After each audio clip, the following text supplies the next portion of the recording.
Good morning everyone. स्वागत है आप सभी का एक बार फिर से हमारी एनटीटी की कक्षा में। और मैं हूं आपकी मेंटर हीना, जिसमें हम मेथड ऑफ टीचिंग का पहला लेसन जो है वो डिस्कस कर रहे थे। और लास्ट जो क्लास है उसमें हमने बात की थी विज्ञान की शिक्षण उद्देश्यों के बारे में। और आज हम डिस्कस करेंगे गणित शिक्षण के उद्देश्य कि जो भी अलग अलग सब्जेक्ट हमें स्कूलों में पढ़ाए जाते हैं। जैसे आपने देखा है कि कुछ बेसिक सब्जेक्ट जो हैं वो हमारे 6 to 10 जो हैं वो कंटिन्यू रहते हैं। जैसे साइंस है, विज्ञान आप जिसे कहते हैं, ठीक है, मैथ्स है, सोशल स्टडीज़ है। ये क्या है, सभी जगह पर क्या हो कॉमन सब्जेक्ट के रूप में, या फिर लैंग्वेजेस आपको देखने को मिलती है जिसमें मेनली हिंदी और इंग्लिश जैसी लैंग्वेज जो है वो बच्चों को पढ़ाई जाती है। तो ये क्या है, ये सब्जेक्ट्स हैं जो सभी क्लासेस को 6 to 10 तक क्या किया जाते हैं, सभी को पढ़ाए जाते हैं। तो इन सभी सब्जेक्ट्स को, इन सभी विषयों को पढ़ाने का क्या है, कुछ उद्देश्य होता है कि हम बच्चे में कुछ ऐसे व्यवहार को डेवलप करना चाहते हैं जो क्या है हमारे समाज के लिए, हमारे देश के लिए भी आवश्यक है, और उसकी जो बेसिक नॉलेज है उसके लिए भी क्या है, ज़रूरी है। तो इसी के रिगार्डिंग हम बात करेंगे गणित शिक्षण के उद्देश्य क्या होते हैं। तो किसी भी विषय के लक्ष्य को निर्धारित करने में कई प्रमुख तत्वों का योगदान रहता है। यानी जो भी चीज़ आप बच्चों को पढ़ा रहे हैं उसके लिए हमने क्या है, पहले से ही क्या कर लिया है, कुछ एम डिसाइड कर लिया है, ठीक है, कुछ लक्ष्य आपने उसके लिए बनाया है। एम जो है हमने क्या किया, उसके लिए डिसाइड किया है, एक लक्ष्य बनाया है जो क्या करता है, उन सभी चीज़ों को प्राप्त करने में हमारी सहायता करता है। ठीक है, तो इसके लिए हमें क्या करना है, जो भी विषय आप पढ़ा रहे हैं, राष्ट्र के शैक्षणिक उद्देश्य राष्ट्रीय आवश्यकताओं को पूर्ति करने वाला होना चाहिए। विषय की प्रकृति जो है उसको देखा जाता है कि जो विषय है वो किस प्रकार का है, किस नेचर का है, हमारी जो सोशल नीड है उसके अकॉर्डिंग है या नहीं है, या फिर राष्ट्र की समस्याओं में क्या मुख्य भूमिका वो निभा सकता है। तो इस प्रकार जो है हम किसी भी विषय का क्या करते हैं, सबसे पहले उद्देश्य निर्धारित करते हैं कि जो भी चीज़ हम बच्चों को पढ़ा रहे हैं एज ए सब्जेक्ट, वो उसके आने वाले समय में या भविष्य में किस प्रकार से उसके कार्य में काम आएगा, या फिर वो हमारी देश की प्रगति में, ठीक है, देश की जो प्रगति है उसके लिए आवश्यक है। हमारे जो सोशल जो हमारी नीड है उसके लिए कैसे, नेचर ऑफ सब्जेक्ट कैसा है, ठीक है। ये अब सारी चीज़ें क्या है, पहले से ही क्या है, पूर्व निर्धारित होती हैं। तो बिना किसी उद्देश्य के यदि हम किसी को कुछ पढ़ाते हैं तो ये एक दिशाहीन, आप कह सकते हैं दिशाहीन स्टडी है, या फिर दिशाहीन क्या है, चीज़ है, जिसमें क्या है, एक ऐसा नाविक है जो नाव को लेकर जा रहा है जिसका कोई भी गंतव्य नहीं है, मतलब हमें पता ही नहीं किस डायरेक्शन में जाना है। तो उद्देश्यहीन जो शिक्षण होता है वो इसी प्रकार का होता है, जब हमें ये नहीं पता होता है कि हम चीज़ों को पढ़ा या सिखा क्यों रहे हैं। तो हर एक चीज़ के पीछे क्या है, हमारा एक ऑब्जेक्टिव, हमारा एक उद्देश्य है। पहले भी हमने बात की थी जब पाठ्य योजना की हम बात कर रहे थे कि जो शिक्षा है वो क्या है, ऑब्जेक्टिव बेस्ड होनी चाहिए हमारी, कि उद्देश्य की पूर्ति करने वाले होनी चाहिए, किस उद्देश्य से बच्चों को ये चीज़ें पढ़ाई जा रही हैं। फिर ये उद्देश्य समय के साथ क्या है, बदल सकते हैं, according to time, according to need क्या होता है, हमारे जो ऑब्जेक्टिव्स हैं वो क्या होते हैं, चेंज हो सकते हैं। तो नीचे आपको कुछ गणित शिक्षण के उद्देश्य दिए हुए हैं। सबसे पहले हम बात करते हैं छात्र को नवीन ज्ञान और खोजों से अवगत कराना, यानी जो भी न्यू नॉलेज है, ठीक है, जो भी नई नई चीज़ें हैं उस न्यू नॉलेज से क्या करना, उसको अवगत कराना, उसे इन चीज़ों के बारे में बताना। और जो डिस्कवरीज होती हैं, ठीक है, उनसे क्या करना, उसको अवगत कराना। तो नई नई डिस्कवरी है, नया जो भी चीज़ें हमारे आसपास हो रही हैं उस वातावरण के साथ उसको क्या कराना, अवगत कराना, मतलब प्रैक्टिकल नॉलेज से उसकी ये जो ज्ञान है उसको जोड़ने का प्रयास करना। सेकंड हम बात करते हैं छात्र में अंतर्निहित गुणों व योग्यताओं का विकास करना, यानी उसके अंदर जो भी उसकी खुद की, आप कह सकते हैं कि एबिलिटीज़ को एनहेंस करना, ठीक है, उसके अंदर जो भी क्षमताएं हैं, ठीक है, उनको क्या करना, एनहेंस करने की कोशिश करना, उसकी योग्यताओं का विकास करना। ये भी हमारे शिक्षण का एक उद्देश्य है, ठीक है, कि वो पहले से ही कुछ चीज़ें जानता है, उसको और भी ज़्यादा क्या करना, उसके विकास की ओर उसको अग्रसर करना, उसको उन चीज़ों की तरफ लेकर जाना जो उसकी कैपेबिलिटीज़ को, उसकी एबिलिटीज़ को क्या करती हैं, एनहेंस कर सकती हैं। तो इन सभी चीज़ों का हमें ध्यान रखना। फिर थर्ड हम बात करते हैं छात्र को सौंदर्य और आनंद की अनुभूति प्रदान करना तथा खाली क्षणों का प्रयोग करना सिखाना, यानी जो भी बच्चे, जो भी स्टूडेंट्स आपके पास हैं, उनको हर एक सब्जेक्ट्स की जो अब कह सकते हैं कि ब्यूटी से अवगत कराएंगे, ठीक है, क्योंकि हर एक सब्जेक्ट का अपना एक विशेषत्व होता है, आप ये कह सकते हैं, उसकी अपनी एक इम्पोर्टेंस होती है, ठीक है। और ये डिपेंड करता है कि जो मेथड ऑफ टीचिंग है वो आप कैसा यूज़ करते हैं, या फिर आपके पढ़ाने का तरीका या बच्चों के समझने का तरीका कैसा है, उसके अनुसार हम क्या कर सकते हैं, उनको उसके प्रति आप कह सकते हैं कि हम उन्हें क्या कर सकते हैं, उनके अंदर इसे पढ़ने का या इसे सीखने का इंटरेस्ट जागृत कर सकते हैं। और खाली क्षणों में मतलब ऐसा समय जो उसके पास बिना किसी कार्य का या फिर जिसे वो अन्य कार्य करने में व्यर्थ करना चाहता है, तो उन खाली क्षणों में क्या करे, वो उन चीज़ों को सीखने में, उन चीज़ों को बनाने में क्या करे, अपने समय का सदुपयोग करे, तो वो चीज़ों को और भी बेहतर समझ सकेगा। तो क्या करना है हमें, उसके किसी भी सब्जेक्ट के प्रति उसकी जो जिज्ञासा है, आप कह सकते हैं, उसे बढ़ाना, उसे सीखने के लिए प्रेरित करना, ठीक है। उसको उस सब्जेक्ट को सीखने में कितना इंटरेस्ट आएगा, ये उसे बताना या उसे सिखाना, ये भी क्या है, हमारी शिक्षा का, गणित शिक्षा का एक उद्देश्य है।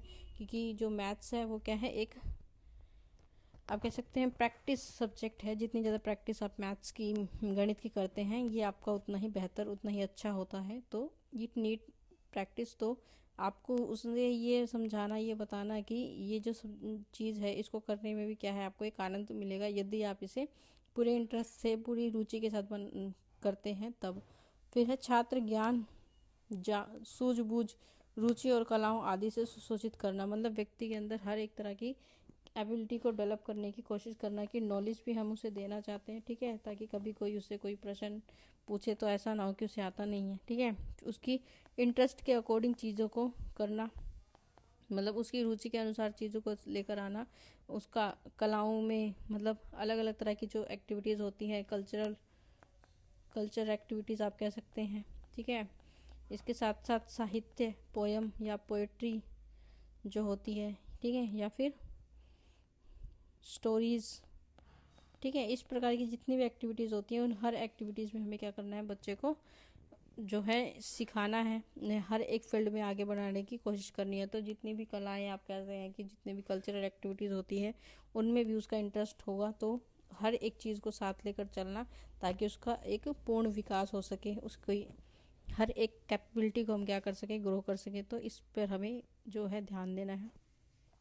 नेक्स्ट हम बात करेंगे छात्रों को समाज के लिए उपयोगी नागरिक के रूप में तैयार करना। मतलब एक ऐसे व्यक्ति का निर्माण हमें करना है जो क्या है, आने वाले समय में क्या करेगा, हमारे देश के लिए, हमारे समाज के लिए कुछ नया, कुछ नए रूप में लेकर आएगा, ठीक है। हमारे देश को अग्रसर करेगा, उसे आगे की ओर लेकर जाएगा। तो ये जो नागरिक हैं, ये हमारे देश के जो नागरिक हैं, वही हमारे समाज का क्या करेंगे, निर्माण करेंगे। तो उसकी हर एक कैपेबिलिटी का विकास करना, उसकी हर एक जो एबिलिटी है उसको एनहेंस करना। तो इन सभी चीज़ों के लिए क्या है, हमें उसके हर एक, आप कह सकते हैं कि हर एक पहलू जो है उस पर ध्यान केंद्रित करना होगा, जिससे क्या होगा, समाज में एक ऐसे व्यक्ति का निर्माण होगा जो हमारे देश को, हमारे समाज को आगे लेकर जाएगा। तो इसीलिए जो है, जो गणित है उसको सिखाने के, मतलब बेसिक मैथमेटिक की नॉलेज जो है वो क्या है, हर व्यक्ति के लिए नेसेसरी है, ताकि उसे हर एक चीज़ का ज्ञान हो।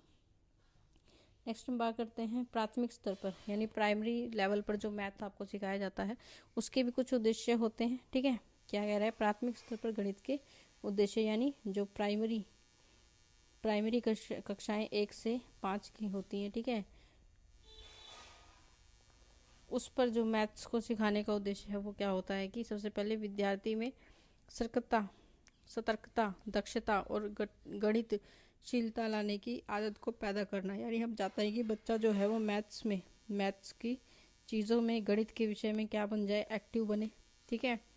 एक्टिवनेस आ जाए उसके अंदर, क्या हो, एक्यूरेसी आ जाए, ठीक है। एक्यूरेसी के साथ वो चीज़ों को सोल्व कर पाए। और गणितशीलता यानी प्रैक्टिस, क्योंकि गणित क्या है, प्रैक्टिस मांगता है। और इस चीज़ को अगर आप बच्चा करने में बोर फील करता है, ठीक है, तो क्या है, उसके अंदर ये सारी चीज़ें जो है, एक्यूरेसी, एक्टिवनेस डेवलप कभी भी नहीं हो पाएगी। तो प्रैक्टिस, जितनी ज़्यादा प्रैक्टिस आप उसे करवा पाते हैं, उसको इस चीज़ की हैबिट दिला पाते हैं, उतना ही ज़्यादा क्या है, बेटर। और ये कब करेगा, जब एक बच्चे से हर एक प्रकार का प्रश्न, जो भी आप मान लीजिए, आप उसे बेसिक एडिशन सिखाते हैं कि 2 + 2 4 होता है, अगर उसे ये बहुत अच्छे से करने आता है, तो चाहे आप उसे 10 सम दें, 15 समझे, वो क्या है उनको खुशी खुशी करेगा।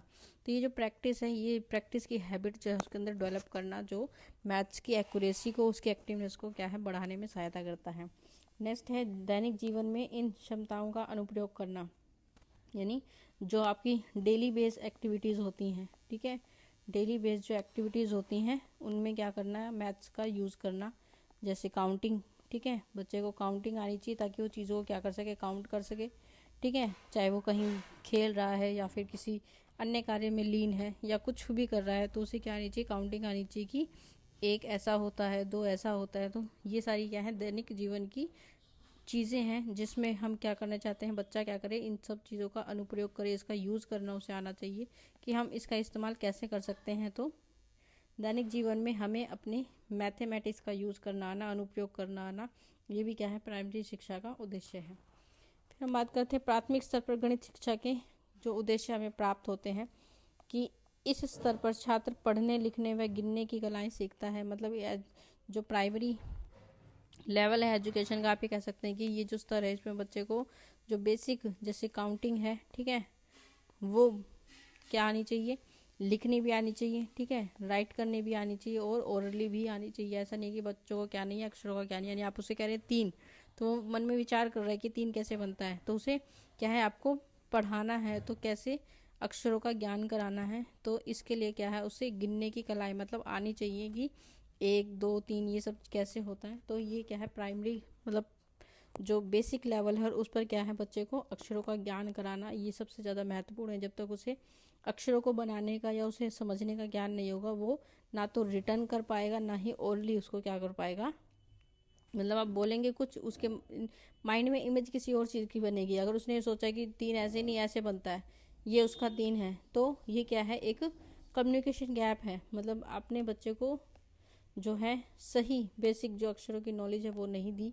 इससे क्या है उसको कन्फ्यूज़न है माइंड में कि ये शब्द कैसे बनेगा या ये जो अक्षर है ये कैसे बनेगा। तो इसके लिए क्या है आपको क्या करना है, उन्हें पहले अक्षरों का ज्ञान कराना बहुत आवश्यक है। फिर है माप तोल की इकाइयों तथा उनके व्यवहारिक उपयोग को सीखना, कि किसी भी चीज़ को हम कैसे मेज़र करते हैं, ठीक है, मेज़रमेंट की नॉलेज उन्हें देना। जैसे बच्चों को क्या है उसके पाल्म से, उसका हाथ जो होता है, ठीक है, उसके हाथ के द्वारा क्या है फिंगर्स की काउंटिंग कराना, ठीक है, फिंगर्स के द्वारा चीज़ों को नापना या हाथ के द्वारा चीज़ों को नापना सिखाना, ठीक है, बेसिक जो मेजरमेंट होती हैं उसके बारे में बताना। तो ये क्या है एक तरह का व्यवहारिक ज्ञान है जिसका उपयोग करना उन्हें आना चाहिए, ठीक है।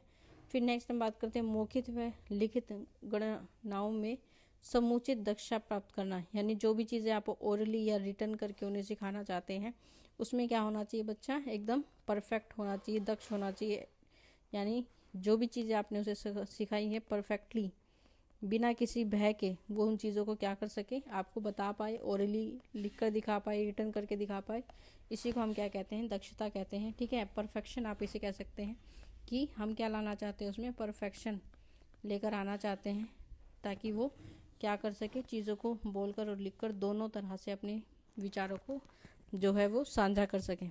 फिर अन्य अंकों व शून्यों का प्रयोग करना सीखना, कि जितने भी आपके अंक होते हैं जो आपकी नेचुरल काउंटिंग होती है, जो 0 से 1 से शुरू होती है, ठीक है, तो इन सभी चीज़ों का क्या करना, उसे प्रयोग करना आना चाहिए, ठीक है, शून्य का ज्ञान उसे होना चाहिए।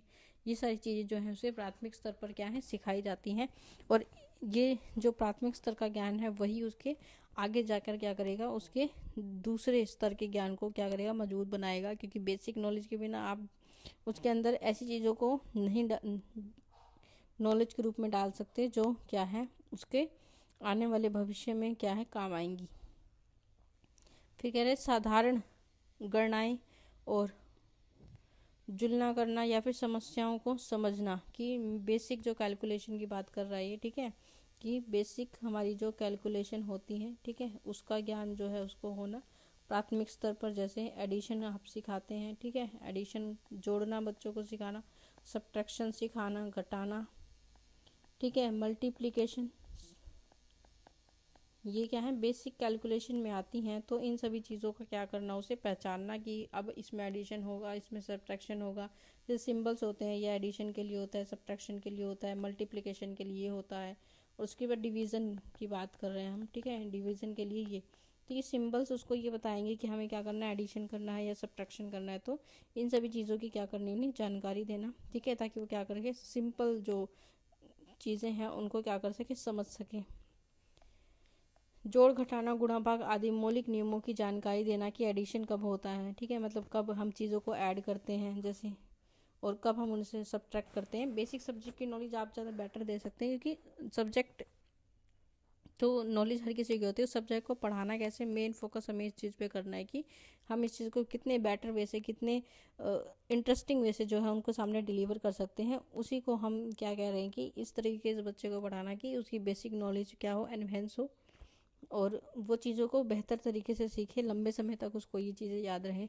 फिर साधारण व दशमलव भिन्नों में का ज्ञान प्राप्त करना, उचित अनुचित भिन्नों का कि जो साधारण दशमलव होता है, ठीक है, उसके बारे में उसे नॉलेज देना कि जो दशमलव होता है उसका ज्ञान कराना। भिन्न क्या होते हैं, जैसे फ्रैक्शन की जो वैल्यू होती है, ठीक है, फ्रैक्शन में कैसी चीज़ों को लेकर आया जाता है, इसका ज्ञान कराना उन्हें, ठीक है, और उन्हें उचित और अनुचित भिन्नों का ज्ञान कराना। ये सभी उनकी क्या है, प्राइमरी जो कक्षाएं हैं उन पर जो गणित आप उन्हें सिखाएंगे उन सब में क्या है, ये उसकी बेसिक नॉलेज के रूप में क्या है, सभी चीज़ें आएंगी। तो इन सभी चीज़ों का जो ज्ञान कराना है वो क्या कहलाता है, हमारे प्राइमरी स्तर पर गणित सिखाने का उद्देश्य होता है। फिर हम बात करते हैं माध्यमिक स्तर पर शिक्षा, गणित शिक्षा के उद्देश्य, यानी सेकेंडरी लेवल जो है आपका, 6ठी से 8वीं जिसे आप कहते हैं, उस स्तर पर जो 6 to 8 क्लासेस का जो मैथ्स है उसके बारे में क्या है, उसे अवगत कराना। फिर हम माध्यमिक स्तर पर क्या है, जैसे हमने प्राइमरी शिक्षा पे देखा कि कुछ उद्देश्य होते हैं मैथ्स को सिखाने के, कि हम चाहते हैं कि बच्चे को बेसिक जो मैथमेटिक कैलकुलेशन है वो आ जाए। इसी प्रकार से सेकेंडरी लेवल पर हम चाहते हैं कि उसे कुछ और चीज़ों का ज्ञान हो। तो पहले जैसे आपने देखा है कि पहले जो टाइम था एजुकेशन का, उसमें हम ये कहते थे पहले से 5वीं तक की कक्षा क्या है, फ्री एंड कंपलसरी एजुकेशन है हमारे पास, फ्री एंड कंपलसरी थी ये एजुकेशन, ठीक है। अब क्या है, इसको हमने क्या कर दिया, पहले से 8वीं तक कर दिया। अब ये फ्री क्या है, 1st से 8th क्लास तक क्या है, फ्री एंड कंपलसरी एजुकेशन जो है हमारी गवर्नमेंट क्या है, प्रोवाइड कराती है बच्चों को। मतलब 8वीं तक जो है हर एक बच्चे को क्या होनी चाहिए, नॉलेज होनी चाहिए। तो उन कक्षाओं के अकॉर्डिंग जो है चीज़ें जो है आपको सिखाई जाती हैं। तो 6 to 8 चीज़ों की हम बात कर रहे हैं। छात्र सांख्यिकी आंकड़ों को संगठन तथा प्रदर्शन को सीखता है, मतलब बच्चे को क्या है, जो संख्याएं हैं उसके बारे में, उसके ऑर्गेनाइजेशन के बारे में, ठीक है, उसकी को बताना या उसे दर्शाना आना चाहिए। छात्र गणना संबंधी दक्षता में का विकास हो, यानी वो जो गिनती काउंटिंग जो है आपने उसे पहले सिखाई है उससे और आगे उसे बढ़ाना, ठीक है, तो उसमें क्या है, उसकी एक्यूरेसी होना, ठीक है, उसकी परफेक्शन होना।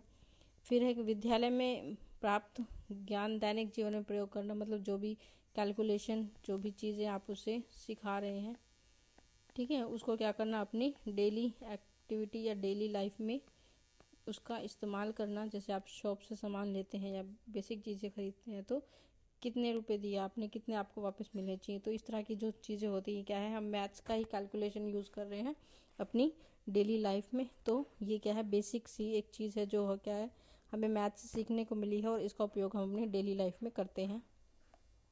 नेक्स्ट है आधुनिक व्यवसाय तथा उद्योगों में गणित का महत्व, यानी अगर आपका मैथमेटिक बहुत अच्छा है, ठीक है, ये तो आप क्या कर सकते हैं, अपने व्यवसाय में इसका इस्तेमाल कर सकते हैं, ठीक है, उद्योग में, ठीक है, इंडस्ट्रीज़ में जो है हम क्या कर सकते हैं, व्यापार के रूप में मैथ्स का यूज़ कर सकते हैं। जो बेसिक कैलकुलेशन आपने सीखी है उसका इस्तेमाल करके आप अपने व्यापार को और अच्छा बेहतर बना सकते हैं, और आपको किसी पे डिपेंडेंट रहने की ज़रूरत नहीं है। अगर आपका कैलकुलेशन बहुत अच्छा है, मैथ्स आपने बहुत अच्छे से सीखा है, तो क्या है आपके व्यवसाय यानी आपके व्यापार में भी क्या करता है, सहायता करता है। फिर नेक्स्ट है छात्र गणित की आवश्यकताओं को समझता है तथा उनका प्रयोग करता है। फिर क्या है, अगर आपने सही नॉलेज बच्चे ने प्राप्त की है या उसका बेस जो है बहुत अच्छा है, तो उसे ये पता है कि जो गणित है वो उसके लिए कितना आवश्यक है और इसका प्रयोग जो हमारी लाइफ में है वो कितना इम्पोर्टेंट है। तो उसको क्या है, गणित की अवस्थाओं के बारे में, उसके जो यूज़ है, उसका जो प्रयोग है, उसका क्या है इम्पोर्टेंस की नॉलेज होती है। फिर हम बात करते हैं छात्र गणित की भाषा को समझता है और उसका अध्ययन करता है। मतलब मैथ में जो भी आप उसे कोई क्वेश्चन दे रहे हैं तो गणित की जो वैल्यूज़ निकालनी है, ठीक है, कि किसी एक वस्तु का मान अगर कोई पूछ रहा है तो वो कैसे निकालते हैं, या बहुत सारी वस्तुएं हैं उसका मान कैसे निकालना है, ठीक है। तो उन सभी चीज़ों को क्या है, अगर आपने गणित को अच्छे से पढ़ा है, सीखा है, तो आपको क्या है उसकी भाषा से पता लग जाता है, उसके अध्ययन से पता लग जाता है कि हमें कैसी वैल्यू को फाइंड आउट करने की कोशिश करनी है। तो ये हमारी सेकेंडरी लेवल पर सिखाई जाने वाली कुछ बातें हैं, जिसमें हम क्या कर रहे हैं, बच्चों को और अधिक बेहतर जो है वो बनाना चाहते हैं, ताकि वो आने वाले टाइम में अपने गणितज्ञ ज्ञान का क्या कर सके, इस्तेमाल कर सके, अपनी डेली लाइफ में क्या कर सके, इसको यूज़ कर सके। फिर नेक्स्ट हम बात करेंगे नैतिक शिक्षण की विधियाँ, जो मोरल आप कहते हैं, मोरल एजुकेशन की बात हम कर रहे हैं, ठीक है। मोरल एजुकेशन की हम बात कर रहे हैं, जो मोरल एजुकेशन होता है उसके बारे में हम बात करते हैं। तो मोरल एजुकेशन जो है, इसकी भी शिक्षण की क्या होती हैं, कुछ विधियाँ यानी कुछ मेथड्स होते हैं, ठीक है। आज ऐसी शिक्षा की ज़रूरत है जो पूरे समाज और देश में नैतिकता को उत्पन्न कर सके। मतलब मोरल वैल्यूज़ जो है बहुत, आप ये कहें कि जो भी नॉलेज बच्चा ले रहा है, ठीक है, जो किताबी ज्ञान हम उसे दे रहे हैं, इन सबसे ज़्यादा ज़रूरी है उसकी मोरल एजुकेशन, यानी उसे मोरल एजुकेशन के थ्रू क्या बताना, हमें मोरल वैल्यूज़ के बारे में बताना, ठीक है, कि जो व्यक्ति है, ठीक है, उनके प्रति क्या है होना चाहिए, सेंसिटिवनेस होनी चाहिए, ठीक है। उसे ये पता होना चाहिए कि ह्यूमन वैल्यू क्या है, ठीक है। इन सभी चीज़ों का जो ज्ञान कराना, बातें उन्हें सिखाने की कोशिश करना, ये क्या है, हमारी नैतिकता में शामिल है। तो ये नैतिक शिक्षा के द्वारा उत्पन्न की जा सकती है। यानी मोरल एजुकेशन में क्या होती है, उसे अलग अलग तरह की स्टोरीज आते हैं, देखा बुक आपके पास अवेलेबल होती है, उस बुक में अलग अलग तरह की कहानियाँ, स्टोरीज होती हैं जो बच्चों को ऐसी वैल्यूज़ के बारे में बताती हैं जो शायद हमारे आसपास देखने को नहीं मिलती। तो चूँकि संस्कृत में च धातु का अर्थ है जाना, ले जाना या रक्षा करना, और इसी शब्द से क्या है नीति बनी है, ठीक है। हमारा जो नैतिक शिक्षा है वो क्या है, संस्कृत शब्द की च धातु से जो है बना हुआ है, जिसका मतलब होता है जाना, ले जाना या रक्षा करना। तो नीति जो है इस शब्द का यही अर्थ होता है कि ऐसा व्यवहार जिसके अनुसार तथा जिसका अनुसरण करने से सबकी रक्षा हो। मतलब ऐसी मोरल वैल्यूज़ को डेवलप करना जो आने वाले हमारे समाज के लिए, आपके सामाजिक परिवेश के लिए क्या है, ज़रूरी भी है और उत्तम भी है। और क्या है, हमें इसकी क्या करनी है, एक रक्षा करनी है, ताकि हम क्या कर सकें, हर एक व्यक्ति की जो भावनाएं हैं उसको समझ सकें। अतः हम कह सकते हैं कि नैतिकता वह गुण है और नैतिक शिक्षा वह शिक्षा है जो कि समाज में प्रत्येक व्यक्ति, संपूर्ण समाज तथा संपूर्ण देश हित में कार्य करती है। इसलिए बालकों में नैतिक हास्य को रोकने से अध्यापक द्वारा नैतिक शिक्षा की व्यवस्था करना और उचित संवेक्षण हेतु विधियों और व्यवहार का प्रयोग जो है परम आवश्यक है। यानी हम चाहते हैं कि बच्चे के अंदर क्या हो, मोरल वैल्यूज़ डेवलप हों, ठीक है। और ये मोरल वैल्यूज़ को हम डेवलप करना चाहते हैं स्कूलों के माध्यम से, ठीक है। मतलब हम चाहते हैं कि जो हमारा जो सोशल एनवायरनमेंट है, ठीक है, हमारा जो सोशल एनवायरनमेंट है, हमारा जो समाज है या समाजीकरण है, उसमें क्या बने रहें, लोगों के प्रति जो सहानुभूति, आप ये कहें कि काइंडनेस, ठीक है, दयालुता हम लाना चाहते हैं, ठीक है। प्रेम आप ये कहें कि जागृत करना चाहते हैं बच्चों के मन में दूसरों के प्रति, लोगों के प्रति। तो उसके लिए क्या है, नैतिक शिक्षा का होना बहुत आवश्यक है, क्योंकि ये हमारे संपूर्ण समाज के लिए, हमारे देश के लिए क्या है, एक ऐसा प्लेटफॉर्म आप कहेंगे कि तैयार कर सकती है जो आने वाले समय में के लिए बहुत आवश्यक भी है, ठीक है।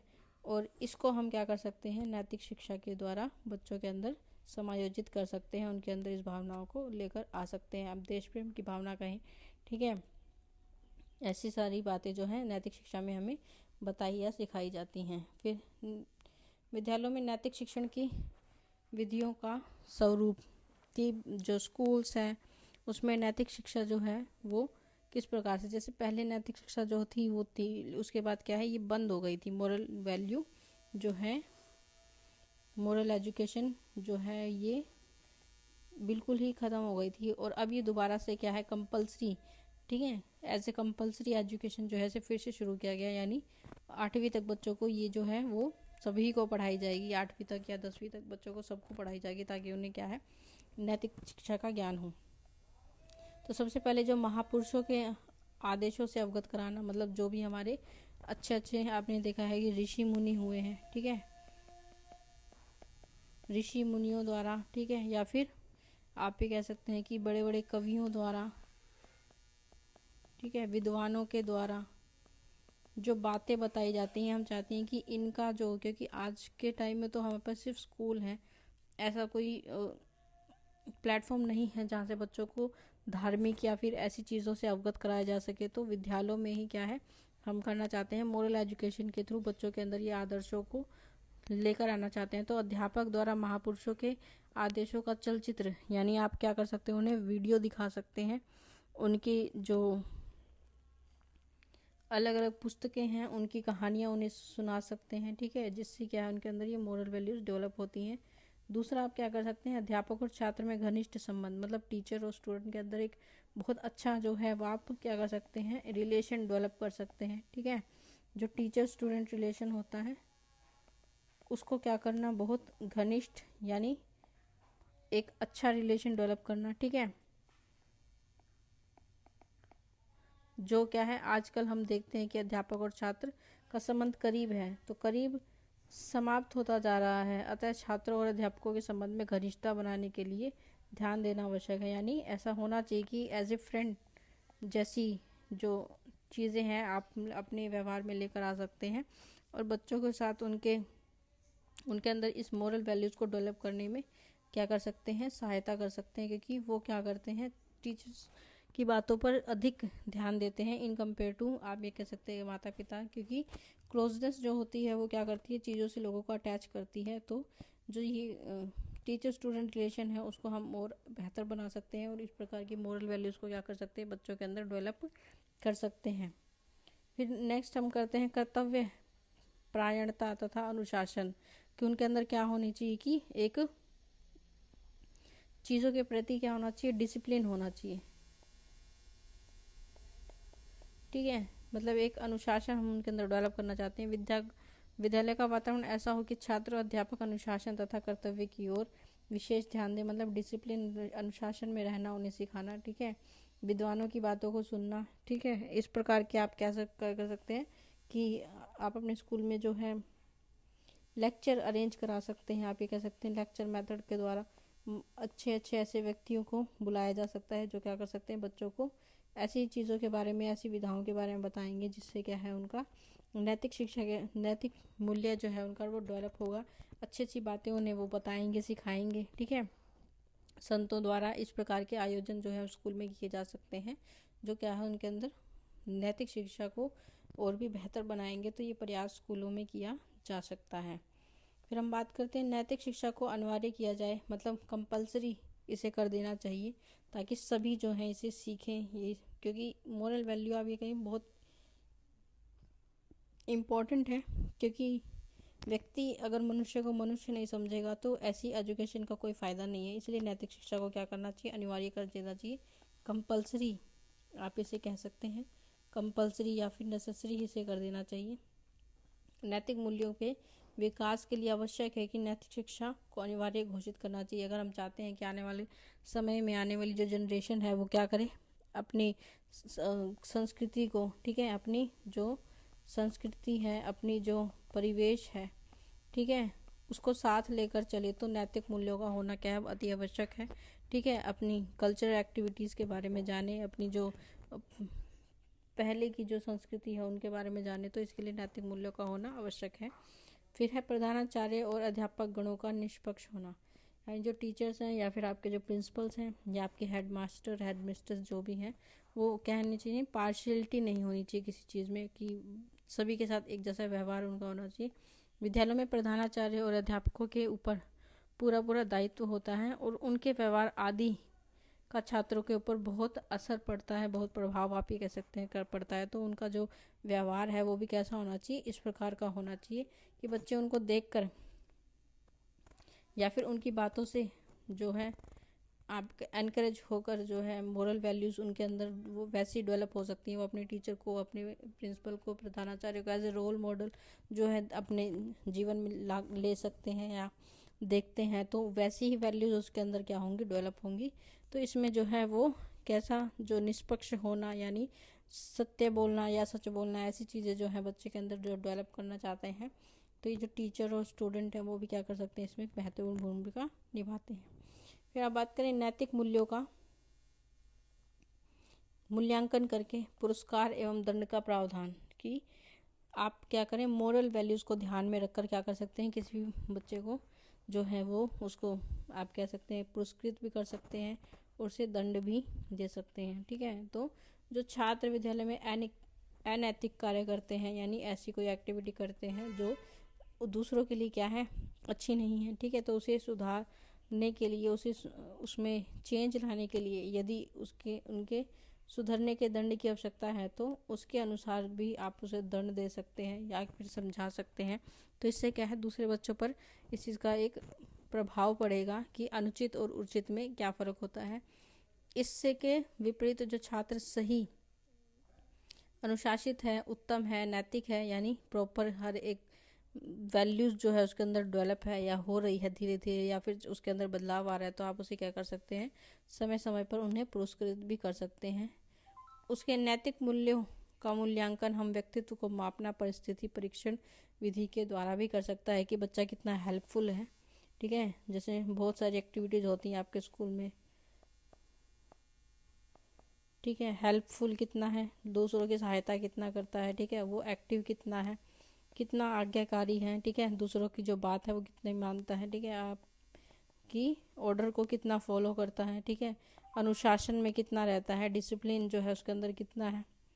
तो ये सारी बातें हैं जो हैं अगर किसी बच्चे में बहुत अच्छी आपको देखने को मिलती हैं तो हम क्या कर सकते हैं, उसे पुरस्कृत कर सकते हैं, उसे पुरस्कार देकर क्या कर सकते हैं, उसका आत्मविश्वास बढ़ा सकते हैं।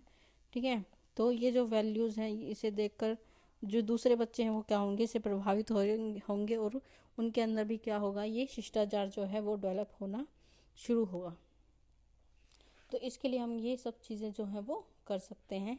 तो ये जो मोरल एजुकेशन है उसे पढ़ाने का हमारा जो उद्देश्य है वो ये है कि हम बच्चों के अंदर मोरल वैल्यूज़ को डेवलप करना चाहते हैं। इसलिए हम कह रहे हैं कि जो मोरल एजुकेशन है उसको क्या कर देना चाहिए, कंपलसरी कर देना चाहिए।